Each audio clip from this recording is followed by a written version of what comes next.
तो कांग्रेस इसी को लेकर के आया है कि जो हमारे बेरोजगार हैं उनको हम लोग 40,000 रुपया साल का कांग्रेस पार्टी देगी। पार्टी में नाराजगी कम है और सारे लोग साथ हैं।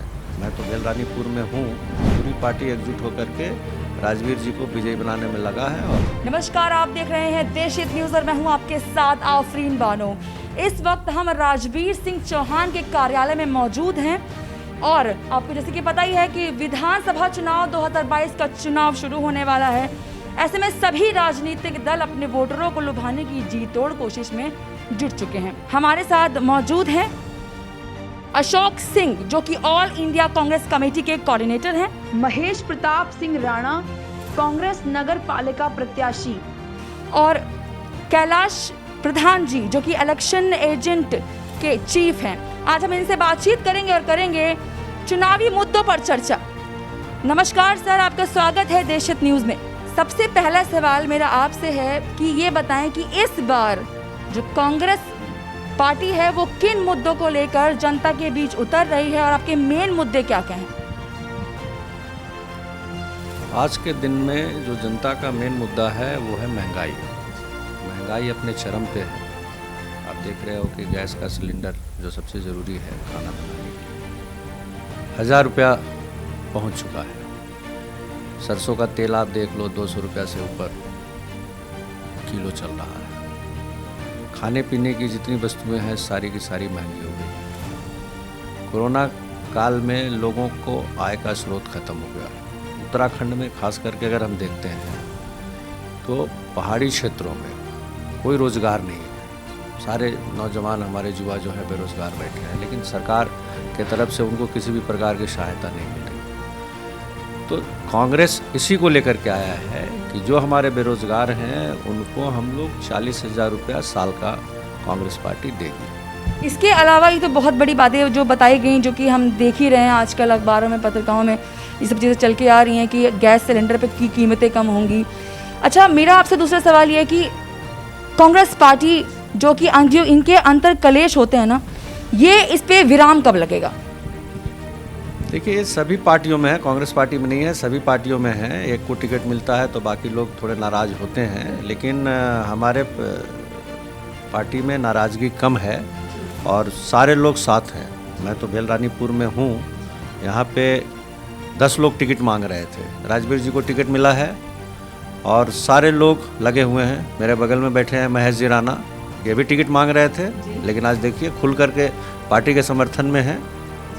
वरुण वालियान टिकट मांग रहे थे, लेकिन आज पार्टी के समर्थन में काम कर रहे हैं। तो सारे लोग, हमारे यहाँ किसी भी प्रकार की नाराज़गी नहीं है और पूरी पार्टी एकजुट होकर के राजवीर जी को विजयी बनाने में लगा है और वो मेरे हिसाब से पूरे बहुमत के साथ वो विजयी होंगे। अच्छा, आपसे एक सवाल है कि आप ये बताइए कि राजवीर जी को टिकट दिया, कांग्रेस ने भरोसा जताया, तो ऐसे में क्या राजवीर जी उस भरोसे पर जो खरे उतर पाएंगे? बिल्कुल खरे उतरेंगे, क्योंकि जो 10 साल तक जो मौजूदा विधायक रहे हैं भाजपा के, उनसे जनता निराश हो चुकी है। उन्होंने अपने क्षेत्र में कोई काम नहीं किया है, विकास के मुद्दे पे भी कोई काम नहीं किया है। और जैसा कि हमारे कोऑर्डिनेटर अशोक सिंह जी ने बताया कि महंगाई मेन मुद्दा है। महंगाई, बेरोजगारी बहुत ज़बरदस्त है और इस क्षेत्र की जनता राजवीर जी को लाने के लिए उत्सुक है और इस क्षेत्र में इंतज़ार कर रही है 14 फरवरी का, कि जैसे 14 फरवरी आएगी तो वो अपना वोट का जो अधिकार है वो कांग्रेस के पक्ष में देंगे और निश्चित रूप से हम कांग्रेस की सरकार उत्तराखंड में बनाएंगे। उसके साथ साथ रानीपुर विधानसभा की ऐतिहासिक जीत होगी। चलिए हम आगे बढ़ते हैं। आप ये बताइए कि आपको कांग्रेस ने टिकट नहीं दिया, ऐसे में आप क्या कुछ नाराज़गी है या फिर आप भूल के आगे बढ़ चुके हैं? नाराजगी का सवाल ही नहीं है। मान लो मुझे टिकट मिल जाता तो क्या मैं नहीं चाहता कि 9 के 9 प्रत्याशी मेरे लिए काम करें?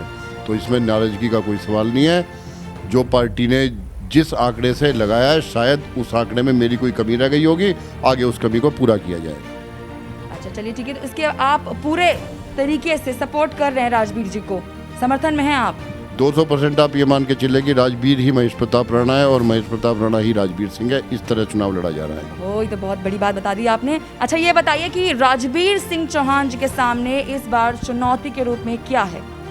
सबसे बड़ी बात तो ये है कि राजवीर जी के सामने सबसे बड़ी चुनौती ये है कि जीतने के बाद जो 10 साल से मौजूदा विधायक ने और मौजूदा भाजपा सरकार ने जो बदहाली रानीपुर विधानसभा की है उसको पूर्ति कराना है। और हम लोग उनके साथ इसीलिए लगे हैं कि उनमें कम से कम एक विज़न है। एक कांग्रेस पार्टी का बहुत बड़ी विरासत उनके साथ है, विज़न कांग्रेस पार्टी का, कांग्रेस पार्टी की कार्य क्षमता उनके साथ है कि कांग्रेस किस तरह से जनता के हित में कार्य करती है। उस चीज़ को लेकर, उस एजेंडे को लेकर हम राजवीर जी से जीतते ही तुरंत उसके ऊपर अमल कराएंगे।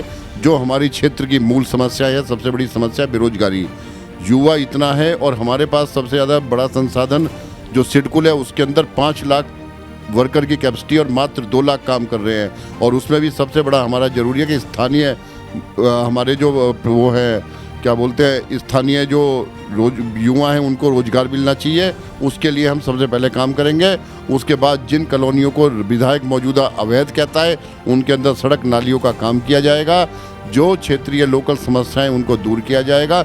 महंगाई चूँकि केंद्र से जुड़ा हुआ मामला है, इसके लिए हम पक्ष में होते हुए भी प्रदेश के अंदर पर केंद्र में विपक्ष में होंगे, उसके लिए लगातार आवाज़ें उठाएंगे और आने वाले लोकसभा के चुनाव में भी अपना प्रत्याशी उसी मुद्दे के ऊपर जिता के भेजेंगे। अशोक जी बताइए कि क्या इस बार ये मिथक टूटेगा या फिर रहेगा बरकरार? देखिए, इस बार मिथक टूटेगा और कांग्रेस भारी बहुमत के साथ में उत्तराखंड में सरकार बनाने जा रही है। क्योंकि भाजपा के पिछले 5 साल में आपने देखा 3 मुख्यमंत्री उनके बदल गए। क्यों बदले?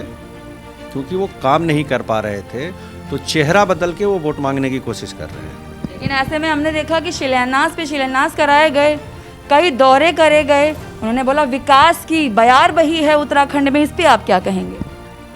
कौन सा विकास है उत्तराखंड में, ज़रा मुझे आप दिखाएं। मैं रानीपुर आया था, मैं रानीपुर में इस विधानसभा क्षेत्र के कुछ इलाकों में मैं खुद घूमा और ज्वालापुर वगैरह इलाके में मैं गया तो सड़कों का ये हाल था कि सड़क में गड्ढे हैं, गड्ढे में सड़क है, ये पता ही नहीं चल रहा था। तो ये स्थिति है भेल रानीपुर का। तो इसी से हम अंदाज़ा लगाते हैं कि उत्तराखंड की क्या दुर्दशा है। अच्छा, ये बताइए कि अगर आप जैसे कि आप बता रहे हैं कि विकास नहीं हुआ, अगर राजवीर सिंह चौहान जी विजय होते हैं और विधायकी पर विराजमान होते हैं रानीपुर विधानसभा से, तो विकास किस तरीके से होगा? या आपके क्या क्या मुद्दे रहेंगे जो रानीपुर के हैं, कैसे आप काम करेंगे उन पर? अगर शब्द को हटा दीजिए, अगर कहीं नहीं है इसमें, अगर मगर का कोई स्कोप नहीं है, राजवीर जी भारी बहुमत से विजयी होंगे। क्योंकि यहाँ के जो लोग हैं वो उन्होंने मन में ठान लिया है बदलाव का। मैं भी इलाके में घूम रहा हूँ, देख रहा हूँ। जैसा महेश जी ने बताया, इस स्कूल में 5 लाख लोगों की क्षमता है काम करने की और वहाँ पे काम कर रहे हैं अभी 2 लाख। तो सबसे पहली प्राथमिकता यही है कि भाई लोगों को रोज़गार कैसे मुहैया कराया जाए, ये सबसे बड़ा इशू है। दूसरा है डेवलपमेंट में, जो जैसा इन्होंने बताया कि बहुत सारी कॉलोनियाँ हैं जिनको कि वर्तमान विधायक अवैध बोलते हैं। तो अगर वो अवैध हैं तो उनको बनने क्यों दिया गया? और अगर वहाँ लोग बसे हैं तो वहाँ पे सड़कें और नाली बननी चाहिए कि नहीं बननी चाहिए? तो अभी की जो स्थिति है इसमें कहीं भी इन लोगों ने सैनिटेशन की व्यवस्था नहीं की है, जबकि प्रधानमंत्री स्वच्छ भारत अभियान चला रखे हैं। तो ये कैसा स्वच्छ भारत अभियान है? अभी आप बातचीत सुन रहे थे, अशोक सिंह जी हमारे साथ मौजूद थे। उन्होंने हमें ये बताया कि अगर यहाँ पे कांग्रेस की सरकार आती है तो सबसे पहले युवाओं को रोजगार देने का कार्य किया जाएगा और विकास किसे कहते हैं ये कांग्रेस पार्टी बताएगी, ऐसा उनका कहना है। अगर देखना होगा कि क्या 10 मार्च को नतीजे क्या आते हैं, किसकी सरकार बनती है, इस बार मिथक टूटता है या फिर रहता है बरकरार, ये तो 10 मार्च को ही पता चलेगा। अभी के लिए बस इतना ही। देखते रहिए देश हित न्यूज़, भारत की बात सत्य के साथ।